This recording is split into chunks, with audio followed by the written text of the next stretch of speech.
Olá, meus preciosos irmãos, meus amigos e ouvintes, pela maravilhosa graça do Senhor, aqui estamos mais uma vez para juntos desfrutarmos de um maravilhoso tempo com o nosso Senhor. E a minha sincera oração é que Ele venha e vivifique, ainda que seja uma pequena frase ou mesmo uma palavra nos nossos corações, e isto será suficiente para nós prosseguirmos marchando nesta caminhada rumo aos céus cada dia. Meus preciosos, eu estou aqui com um tema um tanto assim forte, né, que eu quero começar a tratar com vocês, e eu vou fazer uma leitura da palavra que está aqui em Jó. Esse livro é o livro mais antigo de todas as Escrituras, de toda a Bíblia Sagrada, e nós temos aqui um verdadeiro tesouro, né? Uma verdadeira riqueza. Eu costumo dizer que este livro de Jó é a nata da Bíblia Sagrada. E eu quero ler aqui no capítulo 36, no versículo 22, quando Eliú, aquela teofania de Deus, veio para tratar com Jó. E ele aqui nesse capítulo 36, ele está falando de coisas aqui muito tremendas, né? E que não somente sacudiu a Jó, como também nos sacode todo o tempo, nos lembrando que Deus é muito poderoso. Quem é mestre como ele, ninguém pode lhe ordenar o que fazer, nem lhe dizer, agistes mal. Mas parece que nós continuamente estamos transgredindo esta preciosa palavra e nos esquecemos que Deus é soberano. Deus faz o que Ele deseja fazer, como Ele quer fazer. Ele é o Todo-Poderoso. Ele é o Mestre. Ele é a fonte inefável de toda sabedoria.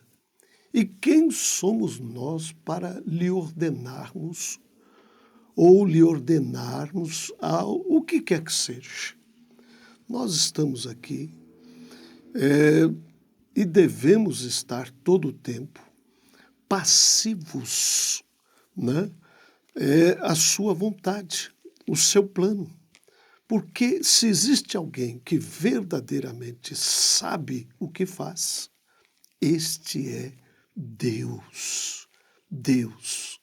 E Ele está muito além daquilo que a gente pode imaginar ou mesmo pensar. O próprio Eliú, no capítulo 37, inspirado, insuflado pelo precioso Espírito Santo, ele diz assim: o Todo-Poderoso está além de nossa compreensão.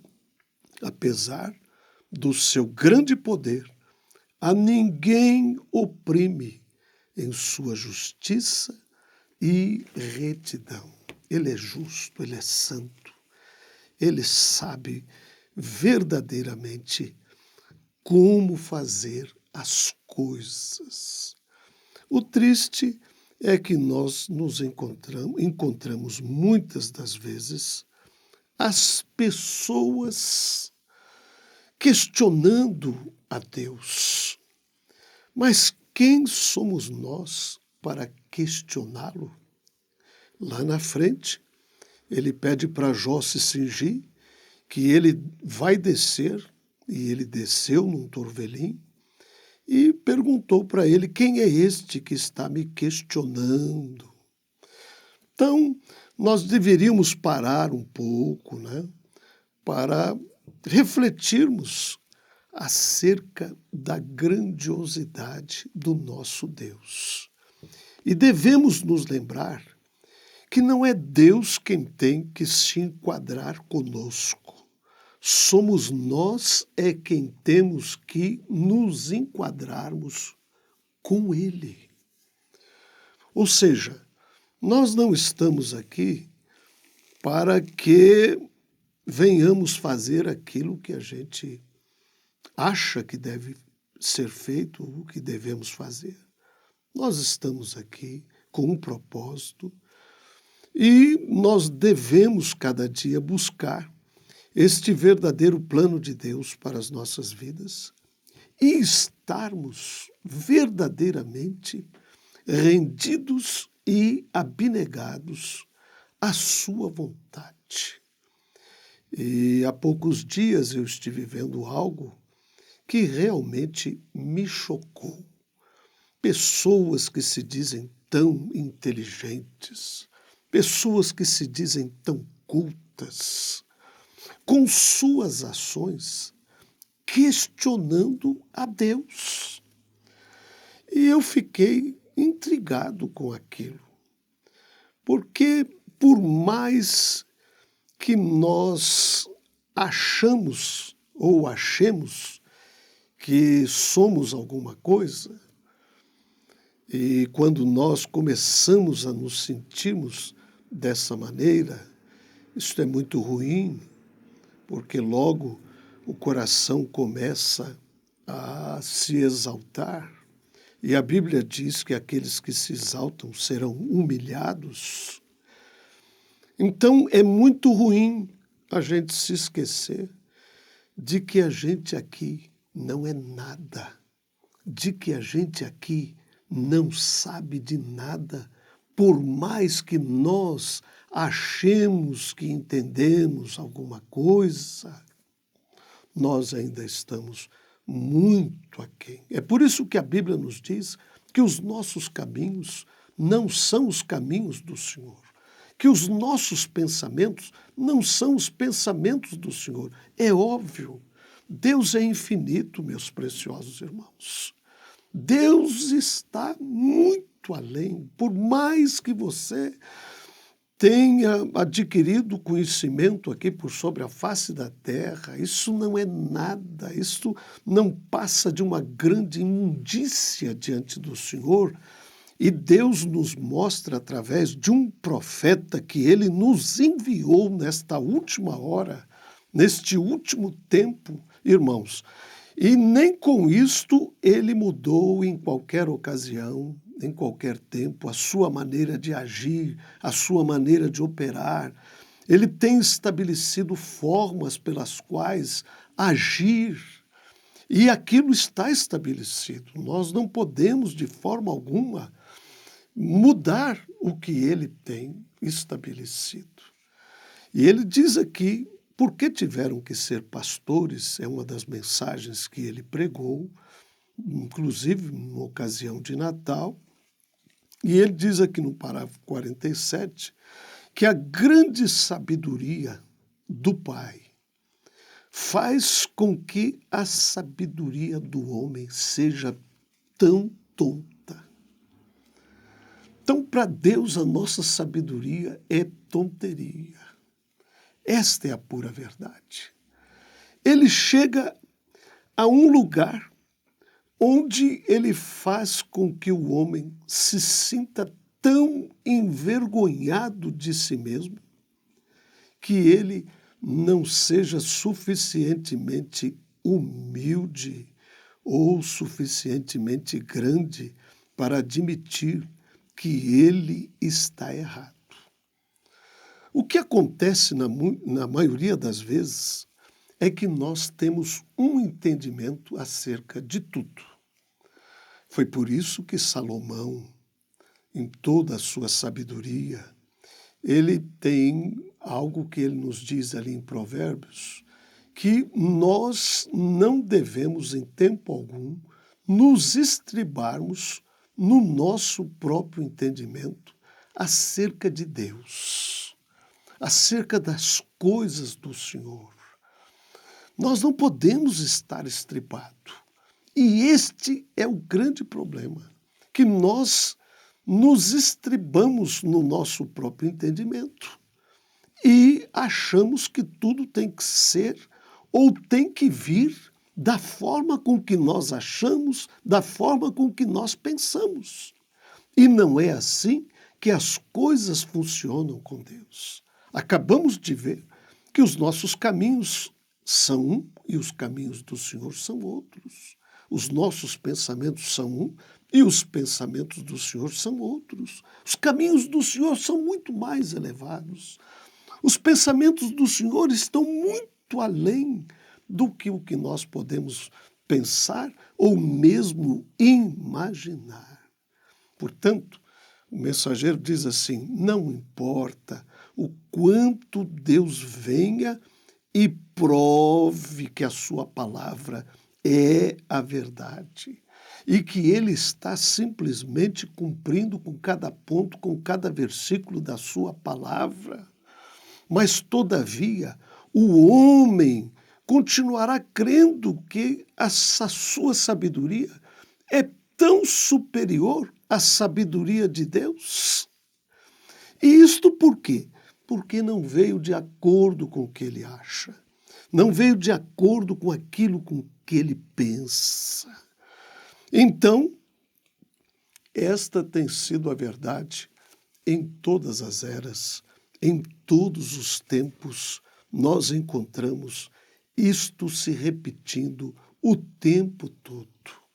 Mas nós estamos numa hora que Deus está fechando, nós estamos no acortinar, né? Nós estamos, vamos dizer assim, no ocaso do tempo, né? Estamos numa hora em que todas as coisas se consumarão. O mensageiro desta era chega mesmo a dizer que não haveria nem mesmo necessidade de nós escrevermos a história, porque não haverá ninguém mais para ler esta história. Nós estamos verdadeiramente no término de todas as coisas. É por isso é que nós vemos as Escrituras de uma forma tão sobressalente se cumprindo nesta hora final. Né? Chegaríamos uma hora em que as pessoas se tornariam tão delinquentes a ponto de questionarem a Deus acerca das coisas, da forma com que Deus age, com que Deus tem estabelecido as coisas. Deus tem o seu canal pelo qual ele opera, pelo qual ele trabalha. E nós encontramos em Amós 3,7 que o Senhor nosso Deus, o Senhor Jeová, não faz coisa alguma sem antes revelar os seus segredos aos seus servos, os profetas.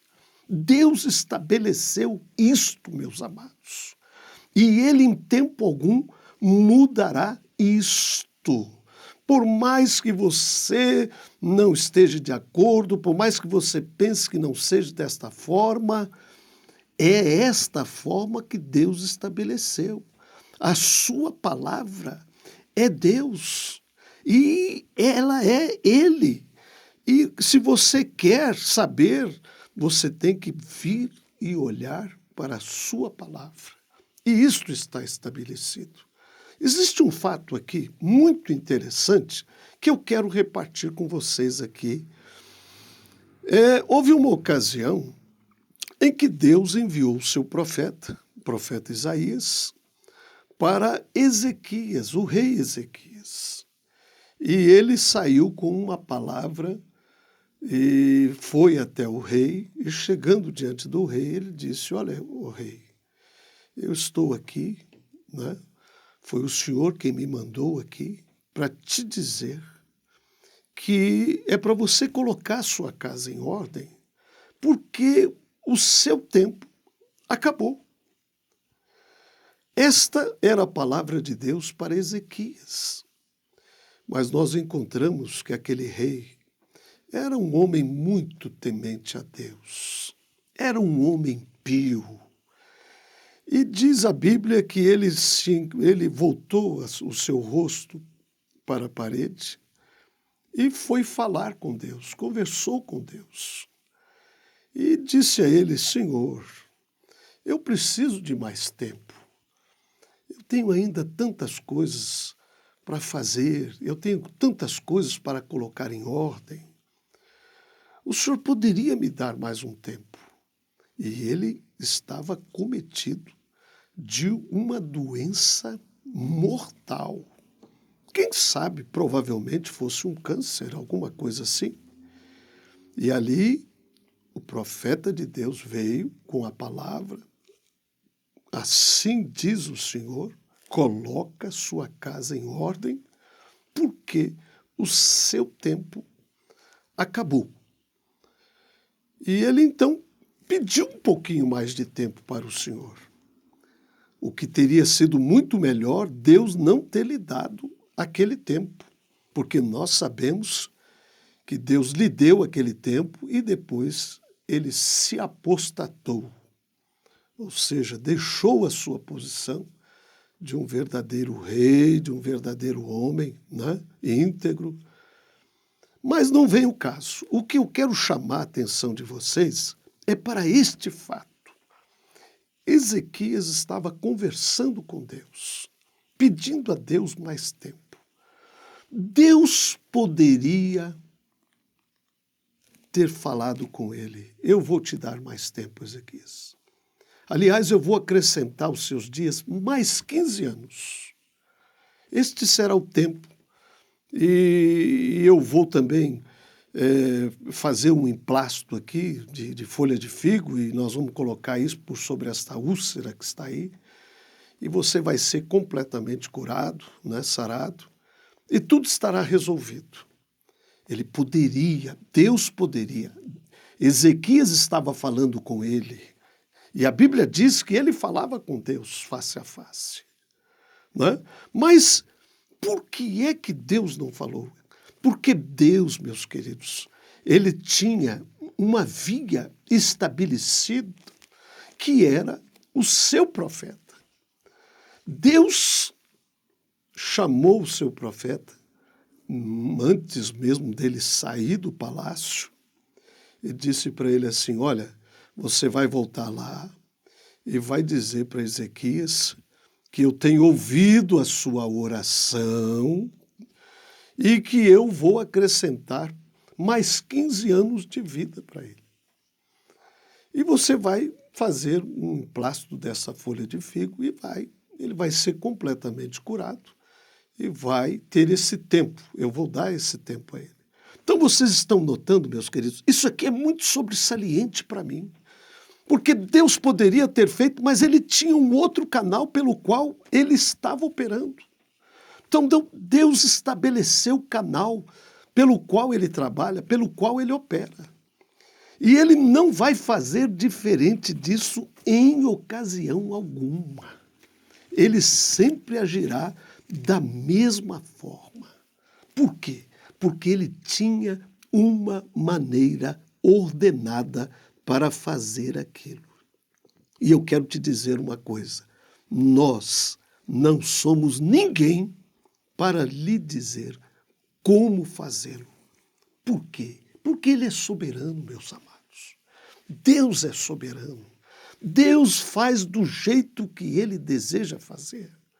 E sempre lembrando que a maneira com que Deus faz é perfeita. Porque tudo que Deus faz, eu tenho um slogan comigo que me acompanha: é bom, é muito bom. Então, longe de nós, em qualquer tempo, em qualquer ocasião, virmos para questionarmos a Deus. Aliás, quem somos nós para dizermos a Deus que ele está errado? Quem se atreveria a levantar na face de Deus e dizer: oh, tu estás errado, Senhor, porque o Senhor deveria fazer desta maneira aqui, ou então o Senhor deveria fazer da maneira que o doutor ciclano de tal quer que seja feito. Agora, Diz o mensageiro desta era aqui na mensagem, tentando fazer um serviço para Deus, sem ser da sua vontade. Quem é este decaído de suas faculdades mentais para dizer a Deus que ele está errado, para dizer a Deus como fazer as coisas? Oh, queridos, quem somos nós? Nós não somos nada e nós não podemos nos esquecermos disto. Nós temos que estarmos todo o tempo conscientes da nossa pequenez.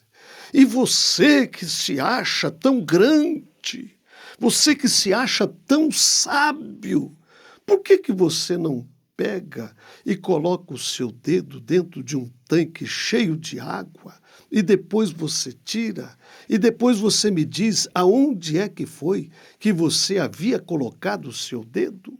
Quem é você? Quem sou eu? Quem somos nós para questionarmos a Deus? Deus sabe o que Ele está fazendo, meus queridos. E nós precisamos entrarmos no canal de Deus, na vontade perfeita de Deus, naquele plano que Ele previamente estabeleceu. Porque o nosso Deus verdadeiramente é tão grande que nós não podemos compreender. Não há como calcularmos os anos de sua existência. Ele sabe verdadeiramente o que ele está fazendo. E quando ele esteve ali conversando com Jó, ali do meio daquele rodemoinho, daquele torvelinho, e o Senhor disse assim: quem é este que questiona a minha sabedoria com palavras tão ignorantes?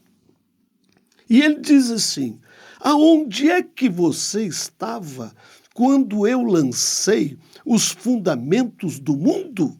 Diga-me, já que você sabe tanto. E aí então ele começa uma verdadeira obra-prima, falando da natureza, falando do mar, falando de quando tudo foi estabelecido, né?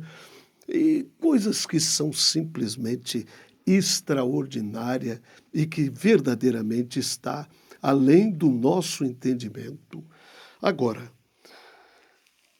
o melhor que a gente faz diante de todas estas coisas, meus amados, é simplesmente fazer o que a Bíblia nos diz para fazermos. Em tudo, seja lá qual for a situação, dai graça, porque esta é a vontade de Deus para conosco. Você entendendo, não entendendo, é graças a Deus. Louvado seja o nome do Senhor, que o Senhor seja glorificado. Agora, lembrando que tudo está contribuindo, tudo está concorrendo para o bem daqueles que amam o Senhor e que foram chamados pelo seu decreto. Que Deus abençoe o seu coração e te dê um coração humilde, um coração quebrantado, um coração resignado à sua perfeita vontade. Eis-me aqui, Senhor, seja feita a tua vontade, cumpra o teu plano perfeito por sobre a minha vida. Deus abençoe os vossos corações.